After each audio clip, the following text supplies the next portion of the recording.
All right, for more insight on the wildfires that have overwhelmed communities in Maui, let's speak now with Dr. Mojtaba Sadegh. He's an associate professor at Boise State University. Professor, first of all, we understand that your team has discovered a concerning trend that wildfires are becoming a heightened threat in regions of the U.S. that were previously deemed secure. Case in point, Maui. What sort of factors are propelling the surge?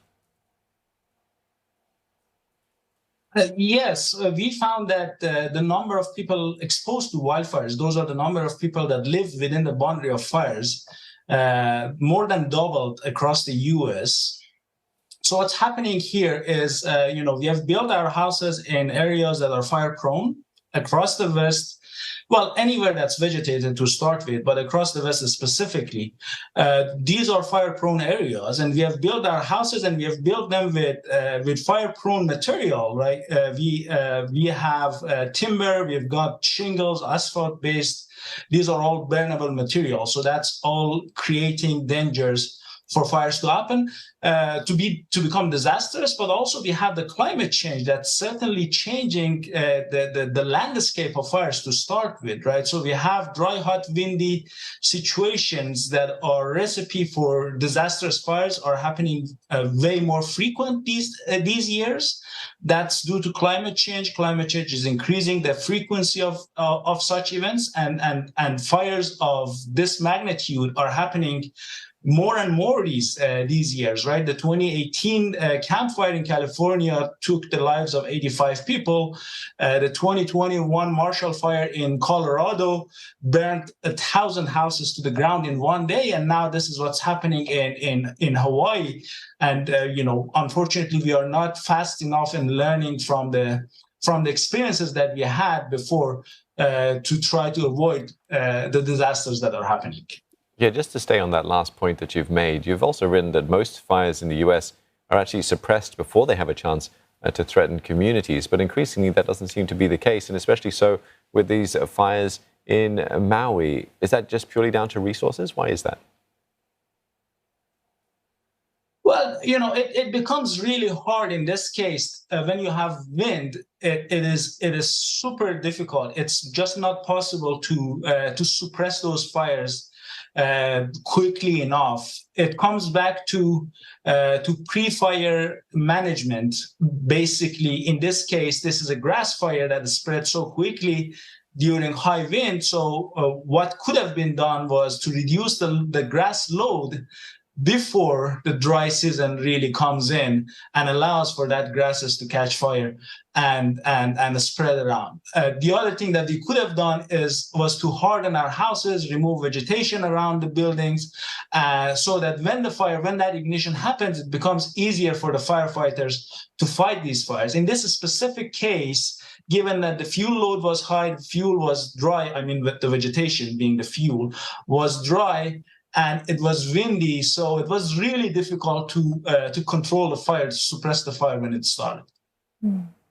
And Professor, while the immediate impacts of wildfires are evident, what sort of enduring consequences, do they pose on the environment, air and water quality, and human well-being over the long term? One of our guests earlier mentioned mental health as well. Absolutely, there is a cohort of impacts from air quality that can be short-lived, or it can be long-lived, and it can impact residents thousands of kilometers away from the fire itself.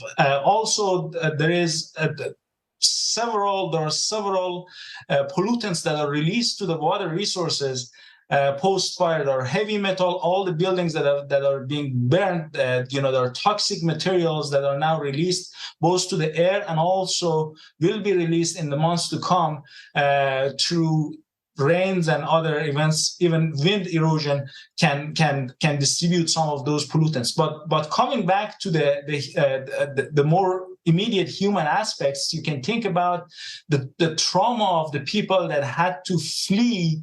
They had to flee the fire, and they basically resorted to jump into the ocean to be later, secured by the coastal guard.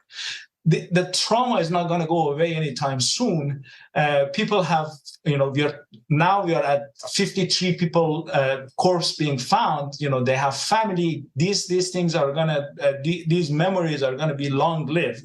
And also in this specific case in Hawaii, this is a tourist area, and it's going to take several years, decades, for the economy to get back on its track. So not only a lot of economic losses happened already, the means for building back is also going to be limited because of the impacts that it will have on the future of tourism in the area. Yeah, and one quick question for you. President Joe Biden declared the fires a major disaster, which crucially frees up much-needed federal funds that might help towards that recovery and rebuilding efforts that you're talking about. Very important, of course. But are you seeing enough political will and resources being directed at the cause, climate change, and also mitigation and adaptation efforts? Unfortunately, we all, as climate scientists, would like for climate change to be stopped immediately. Obviously, that's not what's happening. But concerningly, we are not even addressing the issue at a rate that's acceptable, right? So the situations that are happening way more often are going to get even worse, right? Even if we stop climate change today, we are going to have worse situations in the decades to come. But at the rate that we are going, this is exponentially increasing. So that's concerning. The trends are not necessarily what we really like to see.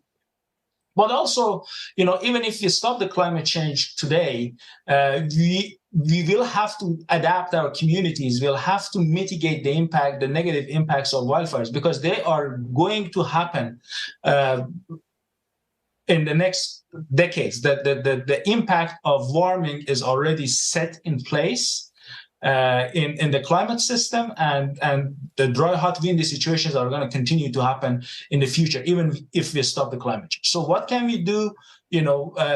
Prepare our houses, prepare our communities for situations that can happen like this, right? So a lot of things that a big issue is the vegetation around houses that are we haven't experienced this before in our community, but if there is vegetation around your houses, the fire itself creates its own weather, and it will dry out the vegetation. The vegetation becomes fuel, and the fuel will start the fire next to your house, and then the house is going to burn.